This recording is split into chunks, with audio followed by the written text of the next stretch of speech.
en Primera de Corintios, capítulo 9, verso 24. Primera de Corintios, capítulo 9, versículo 24.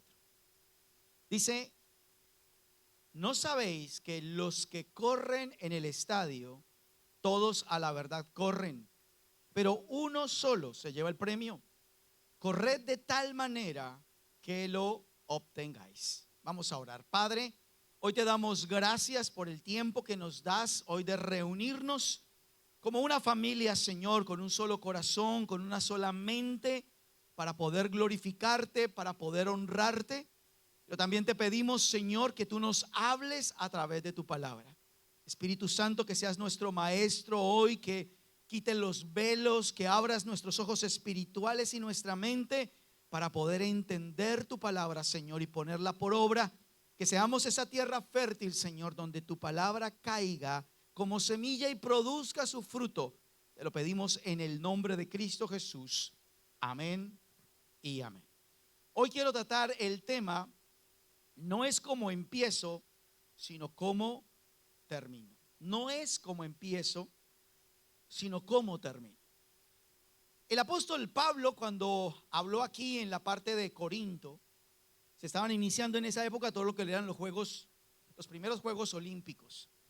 Y empezaron obviamente con esta parte de los deportes, y llamativamente obviamente el apóstol Pablo habla de la carrera nuestra sobre la tierra como eso, como una carrera. Pero me llama la atención porque dice: todos a la verdad corren en un estadio, todos, pero uno solo se lleva el premio. Seguramente dentro de todos esos habría gente que no se preparó igual, gente que de pronto no tuvo a alguien para enseñar, no tuvo tiempo para entrenar, no tuvo tiempo para alimentarse, pero ganó la carrera. De pronto hubo otro que sí se preparó, que entrenó, que se esforzó, también ganó la carrera. Es decir, el apóstol Pablo dice: muchos son los que corren, pero uno solo es el que se lleva el premio. La siguiente frase es la clave para la charla. Dice: corred de tal manera, corran de tal forma, corran estratégicamente, de tal forma que lleguen ustedes a obtener el premio. Nuestra vida es una carrera en esta tierra. La familia, el matrimonio, las finanzas, las emociones, los sentimientos son una carrera. No sé de pronto el estado suyo en este momento. Alguien puede decir: mi vida está espectacular, mi matrimonio, mis emociones, mis finanzas están súper bien.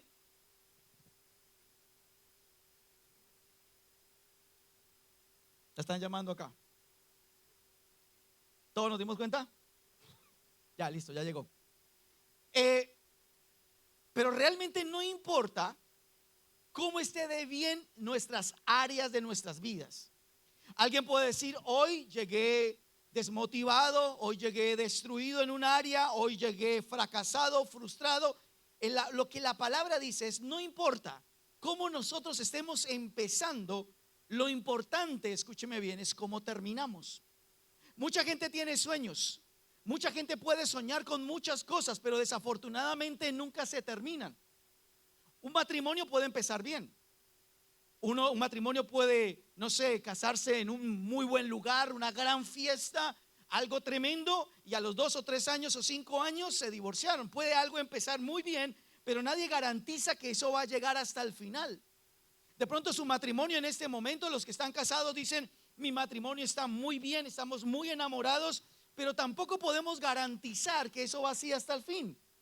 Usted puede ser una persona próspera, pero no sabe si eso va a estar hasta el fin. Usted puede venir una persona de pronto en bancarrota, una persona con muchísimas deudas, pero no sabe si eso va a terminar así.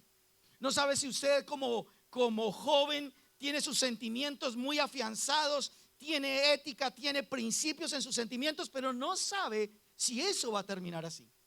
Le voy a poner un ejemplo bíblico. Cuando Jesús le dijo a sus apóstoles: esta noche todos se van a escandalizar de mí, cuando lo iban a entregar, Pedro le dijo en ese momento al Señor: Señor, aunque todos se escandalicen de ti, yo nunca lo voy a hacer. Y el Señor es cuando le dice: hoy me vas a negar 3 veces antes que el gallo cante 2 veces. En ese momento que Pedro dijo eso, Pedro lo dijo con todo el corazón. Pedro lo estaba sintiendo. Pedro sabía que no iba a entregar al Señor Jesús, que no se iba a escandalizar, que no lo iba a traicionar, que no lo iba a abandonar. Era totalmente verdadero lo que él decía. No era hipócrita. No era una persona que estaba tratando de, no sé, decir cosas al azar, sino estaba seguro de lo que estaba diciendo. Igual nosotros podemos decir hoy en los matrimonios: yo seré fiel hasta la muerte. Hoy podemos decir: voy a guardar mis sentimientos y esperar a la persona que Dios tiene para mí, en el caso de los jóvenes. Hoy podemos decir: yo, mis finanzas van a ser de esta y esta manera. Todo el mundo podemos decirlo de corazón. De verdad, todo lo decimos de corazón. Queremos que ojalá esto permanezca. Pero llegó un momento cuando Pedro se escabulló y se metió al patio del sumo sacerdote, donde estaban haciendo una fogata por el frío que estaba haciendo. Y él se introduce, y es cuando empieza la presión para Pedro. Y empezaron a preguntarle: ¿usted es de ellos? Y él dijo: no. Y después vino otra persona y le dijo: sí, hablas como ellos. Y él dijo: no. Y en otra parte de los evangelios dice que él maldijo al final y dijo: no conozco a ese tal. Y ahí fue cuando cantó el gallo.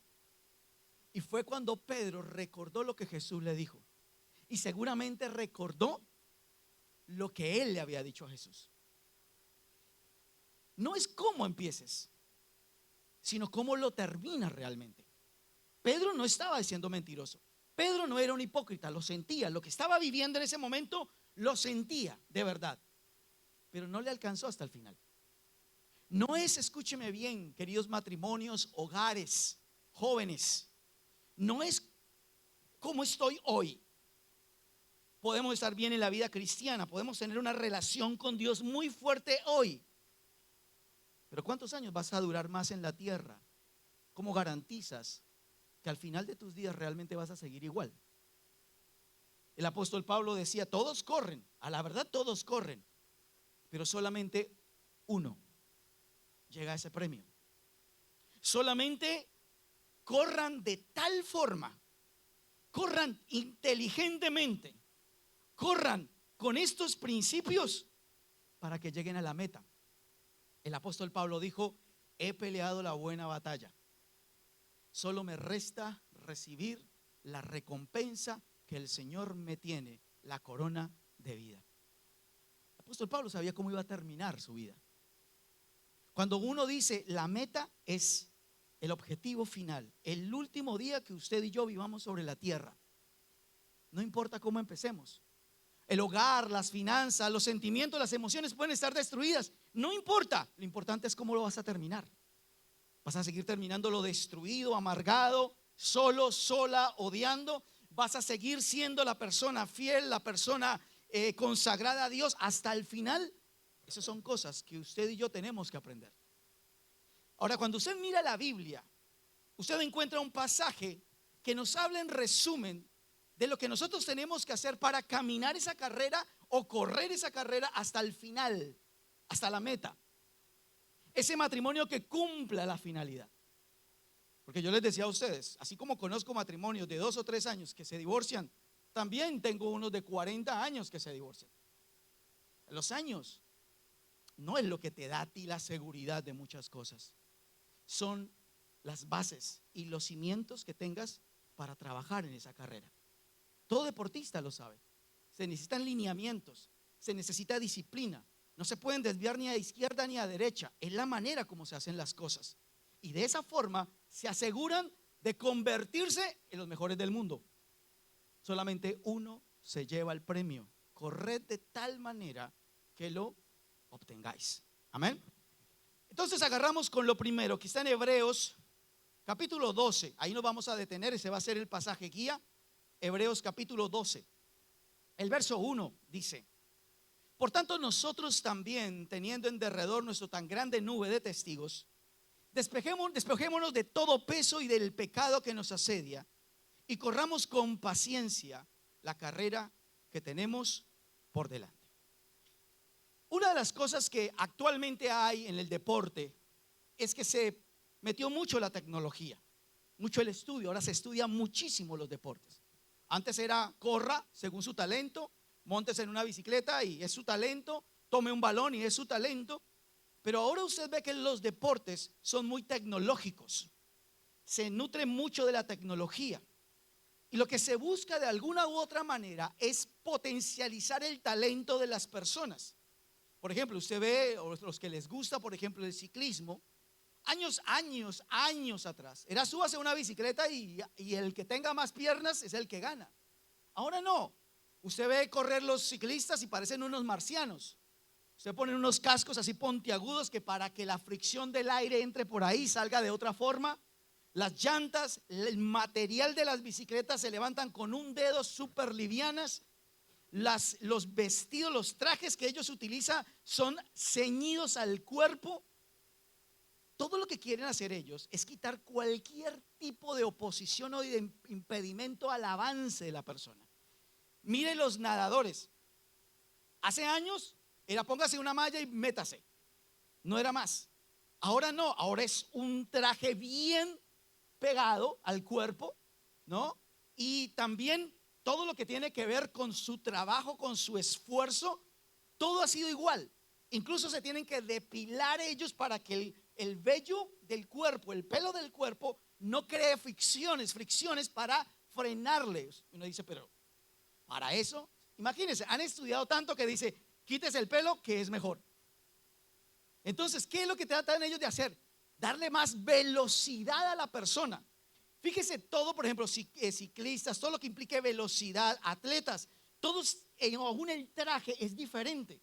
Porque buscan es quitar impedimentos, quitar peso, quitar tropiezos que no los dejen avanzar rápidamente. Y el apóstol, el escritor a los Hebreos, habla de eso. Dice que lo primero para nosotros correr una carrera y llegar con éxito al final de la carrera es quitar impedimentos, quitar pesos, cosas que nos están frenando. Ahora, ¿por qué es importante esto? Porque cuando una persona corre con impedimentos, con pesos, dolor, resentimientos, odios, amarguras, temores, frustraciones, fracasos, orgullo, soberbia, obstinación, etcétera, etcétera. Cuando una persona o un atleta, por ejemplo, corre con ese tipo de situaciones en su vida o en su deporte, empiezas a cansarse, porque el peso hace resistencia. Entonces la persona que va con un peso adicional va a terminar cansándose a la mitad del camino. Va a seguir en el momento o va a llegar al momento donde dice ya no quiero seguir más porque todo esto no me deja, me esfuerzo, me desgasta. ¿Cuántas personas en el matrimonio, en sus finanzas, en su salud, en su vida espiritual, en su relación con Dios, en sus sentimientos y en sus emociones, terminan desgastándose? Se sienten cansados espiritualmente, cansados a nivel emocional, mental, espiritualmente se empiezan a cansar. ¿Saben por qué? Porque andan en la vida cristiana, en sus matrimonios, en su relación de padres a hijos, de hijos a padres, en sus finanzas, en sus sentimientos, cargando un peso que les va a terminar, escúcheme bien, los va a terminar cansando. Van a llegar a la mitad. ¿Cuántas personas empezaron con cada uno de ustedes en la vida cristiana? ¿Cuántos quedan realmente? ¿Cuántas personas ya dijeron basta, ya no, ya estamos cansados, no queremos nada, queremos es, no sé, sentarnos, queremos como dedicarnos a nuestro problema? ¿Cuántas personas han llegado a eso? ¿Cuántos matrimonios han dicho basta porque hemos cargado un peso de frustración, de fracaso, de heridas, de resentimiento que no hemos podido despojarnos, un pasado en el matrimonio que nunca se ha podido quitar? Y en algún momento, escúcheme bien, sean sus emociones, sus sentimientos, queridos jóvenes, va a llegar el punto donde tú empiezas a caminar y en algún momento de tu vida vas a decir basta ya, me cansé de luchar contra eso, porque te hace resistencia. Por eso el apóstol decía, corran con paciencia. No se puede correr con paciencia cuando tú tienes un peso adicional dentro de ti. Por eso nosotros tenemos que correr. Los matrimonios tienen que correr ligeros. Los sentimientos en los jóvenes tienen que correr ligeros. Pero cuando hay un sobrepeso, cuando hay un impedimento, cuando hay un pecado, porque la palabra pecado significa rompimiento de las normas de Dios. Cuando una persona lucha con un pecado, lucha con una tentación, cansa, escúcheme bien, cansa que termina o cediendo o definitivamente volviéndose al mundo, porque es muy difícil, escúcheme esto, es muy difícil. Usted le pone, no sé, un grillete, un ladrillo a un atleta, le aseguro que en algún momento va a decir ya no más, porque este peso me está haciendo resistencia, no me deja avanzar. Y puedo tener toda la tecnología y puedo tener los satélites sobre mí haciendo todo el seguimiento, no lo vas a poder lograr porque hay un impedimento. Querido joven, y los sentimientos se tienen que caminar hasta que se termine en la meta. Si yo no estoy soltando en mis sentimientos cosas, impedimentos, no voy a llegar ahí. Vas a terminar entregando tus sentimientos al primero o a la primera que se atraviese. Cuando caminamos esta carrera y hay vacíos en nuestros corazones, terminamos esos vacíos siendo un peso que no nos deja seguir avanzando. Por eso el apóstol Pablo dice: quiten todo peso, quiten todo impedimento que no los va a dejar avanzar. Tarde o temprano, escúcheme bien, querida iglesia, los impedimentos, los argumentos, la obstinación, el orgullo, la soberbia, los fracasos, las frustraciones, el pasado se convertirán en pesos y en algún punto no te van a dejar seguir avanzando. Vas a soltar la carrera y vas a decir: hasta acá, porque ya me cansé de luchar con lo mismo. Por eso el apóstol Pablo dice: quiten todo peso y todo pecado que los esté acechando y que los esté asediando. Amén. Segundo, Hebreos capítulo 12, verso 2. Puesto los ojos en Jesús, el autor y consumador de la fe, el cual por el gozo puesto delante de él sufrió la cruz, menospreciando el oprobio, y se sentó a la diestra del trono de Dios. Lo segundo que quiero enseñarles acá es con los ojos puestos en Jesús, pero quiero hablarles de dos cosas. El apóstol, el escritor a los hebreos dice: puesto los ojos en Jesús. ¿Por qué?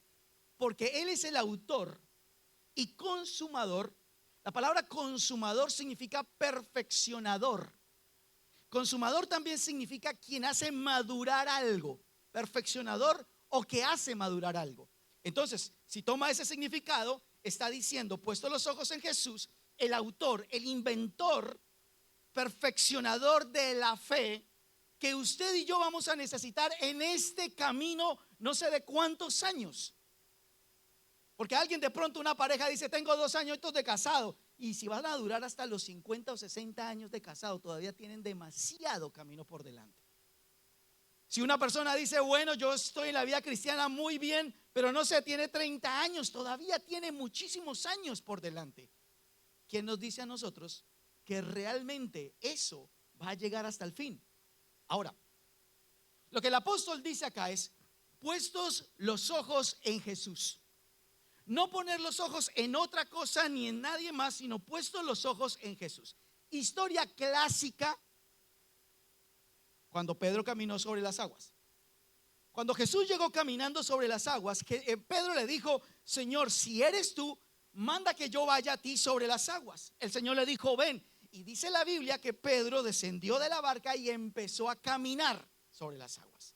O sea, sus ojos estaban puestos en Jesús. Sabía la palabra que Jesús le había dado, así que él empezó a caminar. Sus ojos estaban puestos en Jesús. Pero el mismo evangelio, en el capítulo 13, 14 de Mateo, dice que él empezó a mirar las olas y el viento.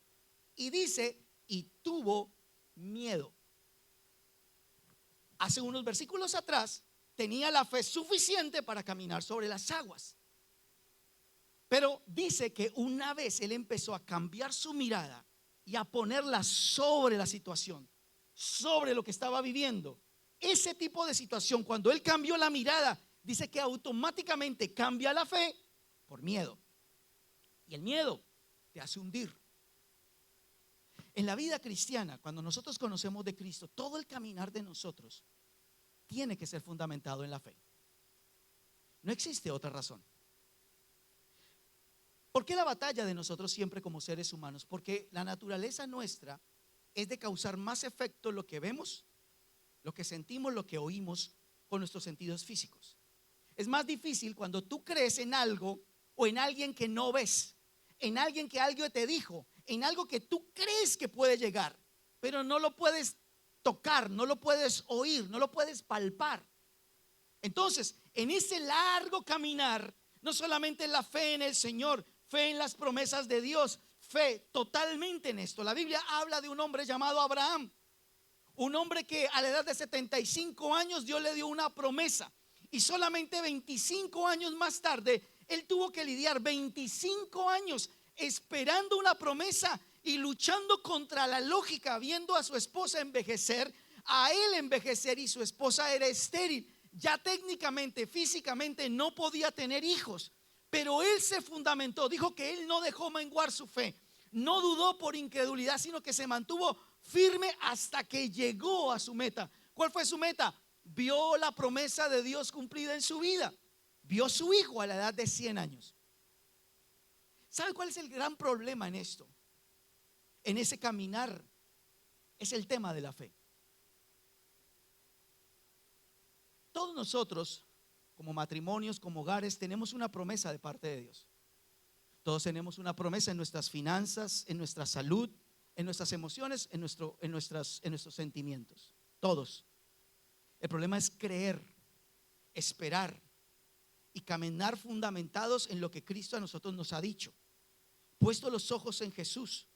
Él es el iniciador, el inventor de la fe, pero aparte de todo, el que nos perfecciona la fe y el que nos madura la fe.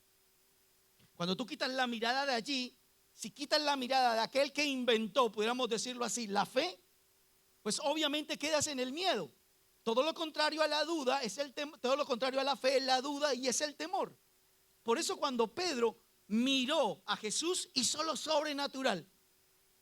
No había viento ni habían olas. Claro que habían vientos y olas, pero en ese momento la fe de él estaba tan concentrada en lo que estaba ocurriendo. Estaba caminando sobre las aguas. No estaba caminando ahí por algún tipo de terreno, sobre las aguas, algo sobrenatural en medio de una tormenta. O sea, sí había mucha fe. El problema, escúcheme bien, volvemos a lo mismo.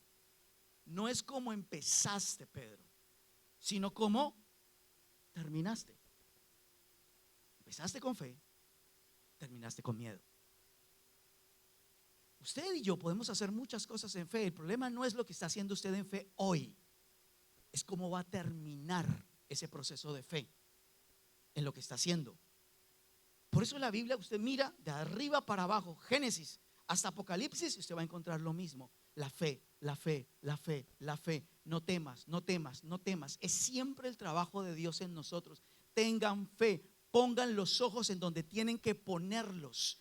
No ponga su fe en su trabajo, en su profesión, en una persona. Pongan los ojos en Jesús. No pongan la fe en algún proyecto. Pongan los ojos en Jesús. Porque cuando se levanten las tormentas que se van a levantar, usted seguirá caminando en lo sobrenatural. Así alrededor, pase lo que pase, siempre va a caminar en lo sobrenatural. El tema es que cuando usted deja lo sobrenatural, que es la fe, y empieza a aceptar el miedo, empieza a hundirse. Y ahí es cuando los matrimonios se hunden después de muchos años. Ahí es donde las finanzas, la prosperidad se empieza a acabar. Ahí es donde matrimonios que entraron destruidos se empiezan a levantar, porque su fe les empezó a ayudar.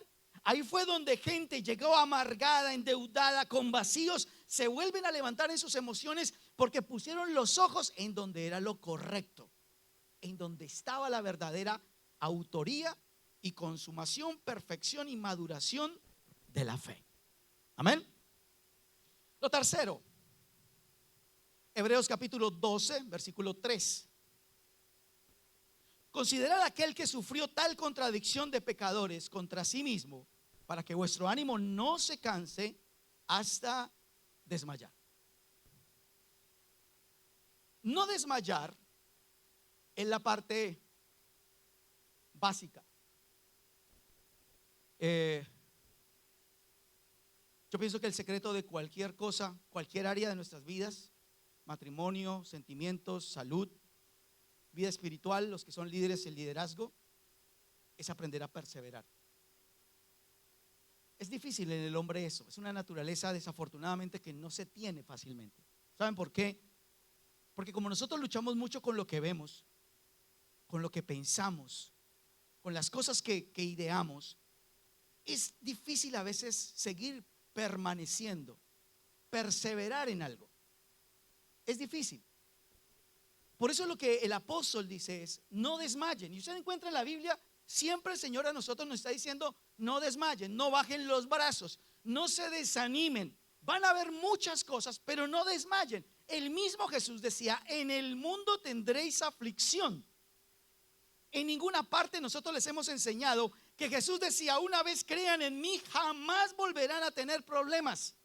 No, la Biblia dice: aunque cuando pases por los ríos y aunque pases por el fuego, no dice de pronto si pasas, sino da por el sentado que vamos a pasar por situaciones difíciles. El Señor decía: aunque en el mundo vas a tener aflicción, confiad, yo he vencido al mundo. ¿Sabe cuál es el problema realmente en la vida cristiana? Los que recorren la vida cristiana es la capacidad de no desmayar. ¿En dónde vienen los desmayos? ¿En dónde viene la desmotivación? ¿En dónde viene el cansancio? Cuando seguimos acarreando, cuando seguimos haciendo que esos pesos caminen con nosotros el resto de nuestras vidas. Ahí es donde uno se cansa, porque uno es un ser humano y terminas luchando. Yo he escuchado esa frase: estoy cansado espiritualmente, estoy cansado físicamente, estoy cansado de esta forma, de luchar, de trabajar, de esforzarse. Pero el problema es que la persona que deja de perseverar es la persona que desmaya, se desmotiva, baja los brazos. Llámese el área que sea: matrimonio, sentimientos, emociones, vida espiritual, la salud.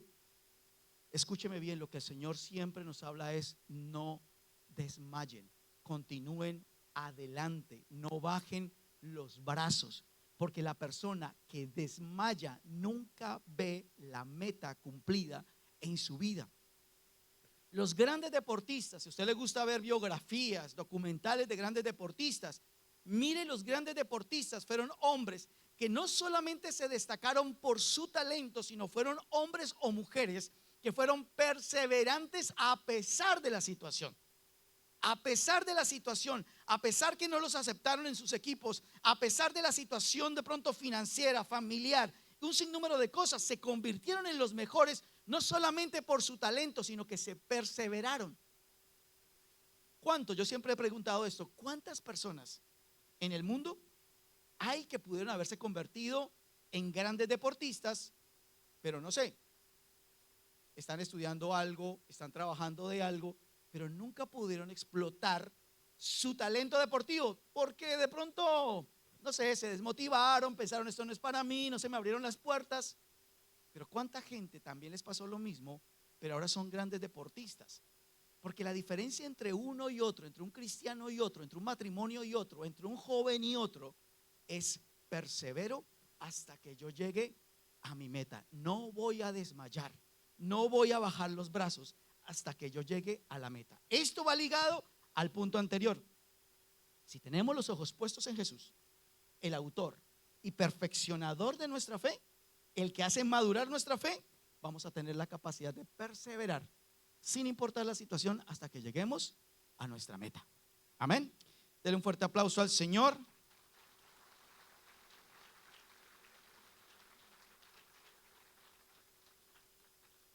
Versículo 5, voy a leer, después paso al versículo 9. Versículo 5 dice: y habéis ya olvidado la exhortación que como a hijos se os dirige, diciendo: hijo mío, no menospreciéis la disciplina del Señor, ni desmayes cuando eres reprendido por él. Verso 9: por otra parte, tuvimos a nuestros padres terrenales que nos disciplinaban y los venerábamos. ¿Por qué no obedeceremos mucho mejor al Padre de los Espíritus y viviremos? Y aquellos ciertamente por pocos días nos disciplinaban como a ellos les parecía, pero para lo que nos es provechoso, para que participemos de su santidad.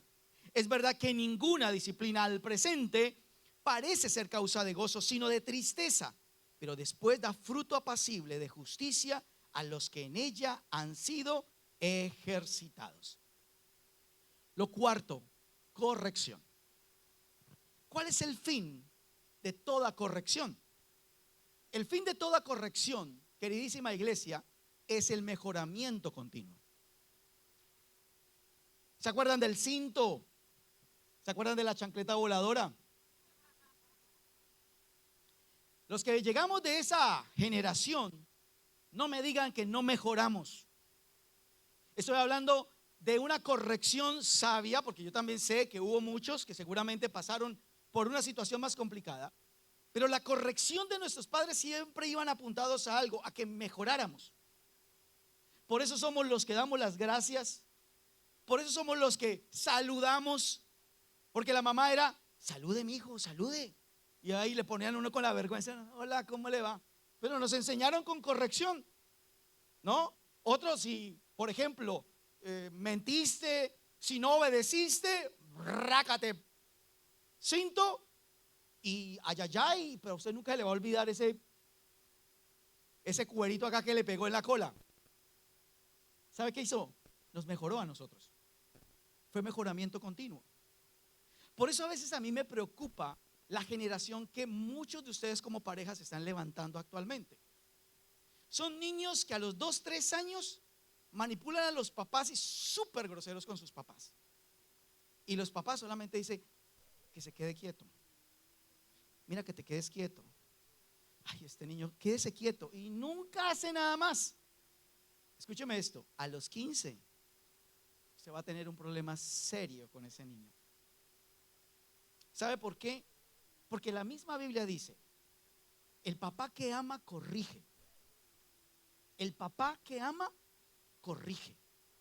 La disciplina, cuando habla allí de disciplina, no siempre habla de castigo. Disciplina realmente significa corrección, mejorar, dirigir. Y obviamente cuando se llega al extremo de castigo es porque definitivamente se lo ganó, ¿o no? Ahí los papás dicen, se la ganó, y va sacando el cinto. Se la ganó, y eso se la ganó.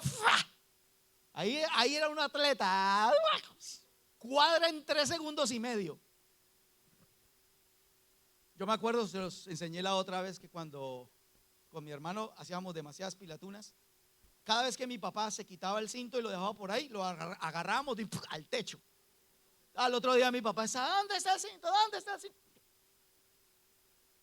A los años, un día mi papá se subió al techo y encontró como 15, sin mentirles, como 15 cinturones secos así por el sol, ya de los años.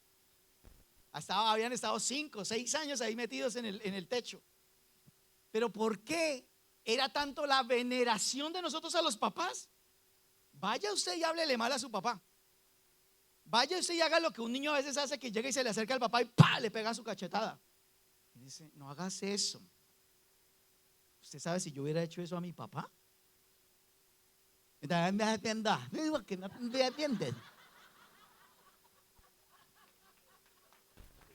¿O no? Los papás en esa época no les importaba. Póngase una caja nueva. O sea, los papás no me la iban a perdonar, y los que son de esa generación saben que los papás, no, ahora no, es un trauma psicológico para un niño. No, obviamente no estoy diciendo que le tumbe los dientes a su hijo, obviamente. Pero cualquier tipo de corrección es una falla psicológica, que esos niños cómo van a crecer. No nos ven esa cara de partida de raros nosotros todos, que crecimos con ese tipo de corrección. Al final, ¿qué hace uno? Ahora uno como papá sabe que uno corrige a sus hijos porque los ama, porque quiere que sean mejores. Eso es mejoramiento continuo. Y lo que la Biblia dice es, mire, ustedes van a correr una carrera donde necesitan mejorar continuamente. Un atleta lo sabe. Un atleta necesita mejoramiento continuo. Por eso necesitan un entrenador todos los días de su vida, porque ellos quieren mejoramiento continuo. No es por creerme mejor, sino porque necesito a alguien que me guíe en ese camino. Dios a nosotros nos guía a través de la palabra, pero también coloca personas en nuestros caminos que nos ayudan a corregir. Por eso a veces uno dice, las parejas nuevas dicen, me voy a casar y es que estoy buscando padrinos. ¿Y a quién eligió? No, a fulano y a fulana. Ella está divorciada y él está recién separado. ¿Y para qué eliges dos padrinos divorciados que no te van a ayudar en el matrimonio? Empecemos por eso. No, que es que son amigos desde la infancia. Sí, pero ya demostraron que no les pudo, que les pudo el matrimonio. ¿Para qué los pones? Nosotros necesitamos en la vida, el matrimonio necesita en su vida. Nosotros como cristianos, a nivel de finanzas, nuestros sentimientos, emociones, no necesitamos gente que nos corrija. Yo necesito, y ustedes, los queridos amigos jóvenes, necesitan amigos que los corrijan, no que les consientan todas las cosas, que le digan lo que está mal. A veces, escúcheme bien, a la gente, y se lo voy a decir así, a nadie le gusta la disciplina. Es lo que dice la Biblia y no está para nada equivocada. Dice que a nadie le gusta al principio la disciplina. No es algo como, uy, me pegaron, qué emoción. No, nadie, jamás. ¿Sí vieron esa entrada cuando la mamá tiene acá la chancleta y dice, siga? ¿Sí se acuerdan? Yo sí me acuerdo. Entre que no le voy a hacer nada. Y si no me va a hacer nada, porque tiene esa chancleta ahí en la mano. Entonces, si la mamá está acá, entonces uno se hace para el otro lado y empieza. Y uno sabe que pasa la entrada y tiene que arrancar a correr. Porque en ese momento, cuando uno gira, la mamá hace ¡zra! Y ya uno se volvía hasta contorsionista en esa época, hermano. Pasaba la y corra, amigo. Dice la Biblia, y si ustedes veneraban a sus padres, que los corregían como ellos creían, ¿por qué no vamos a venerar más, a respetar a más aquel que sabe lo que es provechoso para nuestras vidas? Es cuando Dios te pone un líder y te dice, mira, yo le voy a decir algo. Nosotros en la naturaleza humana somos obstinados, somos necios, queremos hacer lo que nosotros querramos. Esa es su peor equivocación en esta vida. Es la peor equivocación. Por eso normalmente siempre a los que vienen es, mire, necesita un líder. Si usted quiere caminar esa carrera, queridos matrimonios, queridos jóvenes, jovencitas, si quieren caminar eso, necesitamos entrenadores que nos ayuden. Los matrimonios no es fácil vivir 30, 40, 50, 60 años. Mis suegros que vivieron 72 años. Es toda una vida, hermano. Caminar una vida cristiana, no sé, que usted parta a los 90, mejor dicho, porque usted se alimentó bien, hizo ejercicio y dejó la Coca-Cola a un lado. Hasta los 90 años. Y sí, porque el que toma Coca-Cola, la verdad, no es profético, pero hermano, necesitamos gente a nuestro lado. Alguien que nos guíe en la parte sentimental, jóvenes. Alguien que le diga a usted la verdad. Personas, hermano, que le digan a usted la verdad de las cosas, porque cuando uno ama, corrige. Dice, esto está mal. Puede ser que te disguste, pero si yo se lo digo con todo el amor, porque igual a mí, ¿qué me conviene si usted hace o no hace caso de lo que yo le digo? El Señor dice, mire, la disciplina al principio a nadie le gusta, porque la verdad a nadie nos gusta, pero al final produce un fruto bueno para nosotros. Y es cuando el Señor corrige a través de la palabra, a través de muchas cosas. Pero ¿sabe por qué el Señor pone pastores, pone liderazgo, pone gente? Porque a veces nosotros tergiversamos lo que dice la Biblia. Para eso tenemos gente que nos enseñe, que nos diga. Por eso yo siempre les digo a ustedes, lean la Biblia, no me crean todo lo que yo les digo. Léanla, confirme lo que diga. Sí, el pastor nos dijo esto y esto es lo que dice la Biblia. Yo no le estoy diciendo algo diferente a la corrección. No le estoy diciendo sométanse a mí, queridos mortales. Yo no le estoy diciendo eso. Claro, porque uno a veces es que el pastor dijo, ya es que toca decirlo. No, si usted no quiere, no lo haga. Al fin, ni es mi matrimonio, ni son sus finanzas, ni son mis hijos, ni es mi vida espiritual. Si quiere hacer caso, hágalo, si no. Pero a veces, hermano, la obstinación.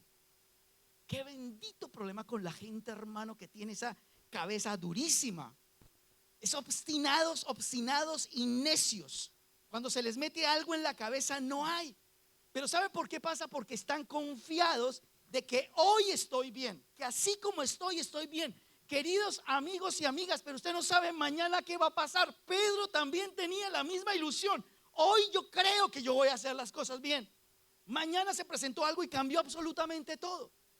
Y cuando vienen pastores y bueno, eso ya te lo había dicho antes. O sea, suena feo decir yo se lo dije. Así como las esposas, ¿no? Si usted quiere sanar interiormente a la esposa, es cuando le diga: yo te lo dije. Esa es la peor frase para uno como marido, y la más sanadora para una mujer. Yo te lo dije, te lo advertí 1000 veces, no me hiciste caso. Yo se lo dije. Mejoramiento continuo, la disciplina, la corrección nos mejora, nos hace ser mejores, nos ayuda. Escúcheme bien, la dirección sabia siempre nos ayuda a ser mejores. Necesitamos ser mejores padres, esposos, esposas, madres, hijos. Necesitamos ser mejores cristianos, mejores hijos de Dios. Necesitamos mejorar en todas las áreas. Pero lo peor que a usted le puede pasar, queridísima iglesia, es la obstinación y la necedad. Esa gente va a tener muchos. No le estoy diciendo yo, porque el pastor me está maldiciendo. Yo no estoy maldiciendo a nadie. Yo siempre lo he dicho, es como el que se pasa el semáforo en rojo. Uy, el pastor me maldijo porque me dijo que si pasaba en rojo me iba a estrellar. Y bueno, o sea, 1 más 1 le da 2. La persona obstinada va a estar tan metida en su problema, en su situación, en lo que cree y en lo que piensa, que en el transcurso de su vida, cuando va realmente a necesitar a alguien, no lo va a encontrar. La disciplina siempre nos trae mejoramiento continuo. Y por último, Hebreos capítulo 12, versículo 15, dice: mirad bien, no sea que alguno deje de alcanzar la gracia de Dios, que brotando alguna raíz de amargura os estorbe, y por ella muchos sean contaminados. Mira qué increíble. La Biblia pudo haber dicho alguna raíz de miedo, alguna raíz de odio, alguna raíz de otra cosa, pero habló de un problema generalizado del ser humano, y es la amargura. Porque si la Biblia nos dice raíz de amargura, significa que la amargura como tal es una semilla. Y si es una semilla la amargura, significa que como toda semilla necesita el terreno adecuado para poder germinar. Así que concluyamos esto. Si la semilla de amargura cae en un corazón consagrado a Dios, puesto los ojos en Jesús, sin temor, con mucha fe, es una raíz y es una semilla que nunca va a producir un fruto, porque no hay terreno, no están las condiciones necesarias. Pero si encuentra corazones resentidos, odios, amarguras, un corazón así, argumentado, la semilla va a encontrar el lugar justo, las condiciones justas para convertirse en una raíz. ¿Y qué pasa con la raíz? Se va a terminar convirtiendo en un árbol. ¿Y cuál es el fin de todo árbol? Un fruto. La amargura siempre va a dar un fruto. Lo peor, dice, es que la amargura contamina. Cuando una persona está amargada, contamina a otras personas, sus palabras, sus actitudes, esas cositas que se hablan a veces en la familia. No quiero hablar mal de nadie, pero si has visto que, ¿no? Para que oremos y hablamos, actuamos. Y mire, yo le voy a decir esto para que aprenda. A veces la gente dice: no, a mí no me afectó lo que esa persona me dijo de otra persona. Siempre te va a afectar. Tu mirada y tu concepto cuando ya entra esa persona con lo que te dijeron ya cambia. Mucho o poco, siempre va a cambiar algo. Siempre. Es fácil detectar a la persona que tiene una amargura en su corazón. Sus palabras siempre cargan algún tipo de veneno.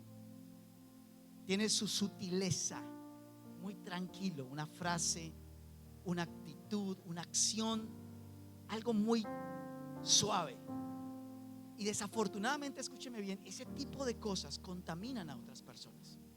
Una persona cuando está argumentada es una persona amargada, porque se argumenta contra el esposo, contra la esposa, se argumenta con los hijos, con los padres, se argumenta con el trabajo, se argumenta con el gobierno, se argumenta consigo mismo.